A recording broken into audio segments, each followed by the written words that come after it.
Slay the Spire 2 just got a brand new trailer.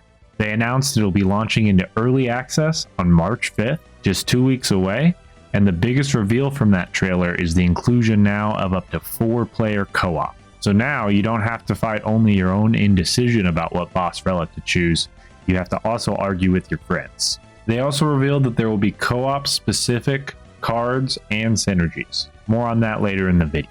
But for now, let's talk about what we know. On launch, there's going to be 5 playable characters: the Ironclad, Silent, Necrobinder, Regent, and now in the new trailer they finally announced the return of my boy, the Defect. He's looking thick.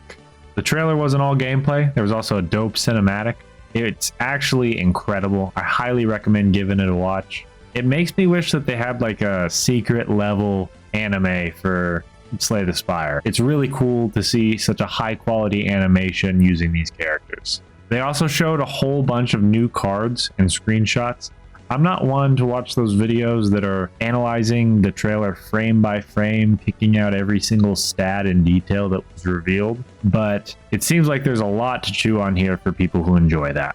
Now, I do understand this is a early access launch. They have already mentioned that Slay the Spire 2 will have more content than Slay the Spire 1, which is actually a pretty insane feat because there are people who have put thousands and thousands of hours into the original Slay the Spire. And for good reason. It's an incredible game. The visuals have obviously had a major uplift compared to the first game. The first game always had very interesting visual design, but the actual animations themselves always left a little bit to be desired. It definitely always felt plenty good to hit somebody, but there's always that feeling that there could have been a bit more there. Now, the second game looks absolutely gorgeous. Entirely new visual style, animation design. There are also just more animations in general. You can see plenty of examples where there are animations that are unique to the card that's being played, which there were already unique animations in Slay the Spire 1, but it was really just different versions of the same slash, whereas they're actually animating the characters and the enemies' reactions a little bit more here. And these animations all have a fluidity that the original I don't think ever had. And then what I am most excited for, the big announcement, co-op. Here's the quote from the post they made on Steam. Up to 4 players can now team up to face the Spire's challenges together in an all-new co-op mode. Discover multiplayer specific cards, powerful team synergies, and carry your friends or get carried to victory.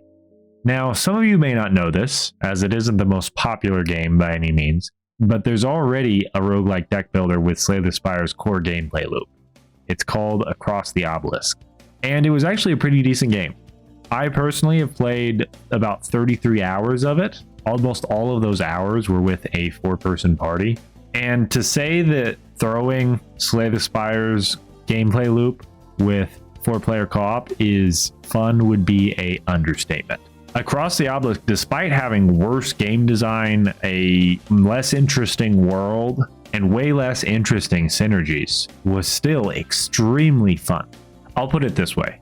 Slay the Spire is obviously a 9.5 out of 10, maybe even a 10 out of 10, depending on who you speak to.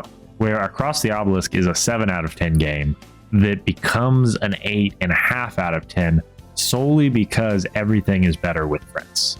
So when you have a studio like Megacrit, true masters of the craft, putting out one of the most influential roguelike deck builders of the last 8 years, now including that little extra sauce of 4-player co-op in there, it's going to be really fun. And none of this was to say that Across the Obelisk was a bad game. It just didn't have that special sauce Slay the Spire did, where every run feels different and unique. But it was still a very fun game. I enjoyed my time with it. Upon looking at recent reviews, though, people are very unhappy with their monetization of their DLCs. So definitely buyer beware if that's something you're looking into. And having experienced that cooperative 4-player fun with the roguelike deck builder aspect in Across the Obelisk, I am so excited for Slay the Spire 2 now. The way that format has you debating over decisions with your friends, every single action comes over the scrutiny of 3 other players now, and it creates such an interesting dynamic. I don't know if any of you have ever watched the coaching streams that some of the popular Slay the Spire creators and Balatro creators have done, where they take a player or maybe other streamer who's not super familiar with the game and they coach them through playing the game.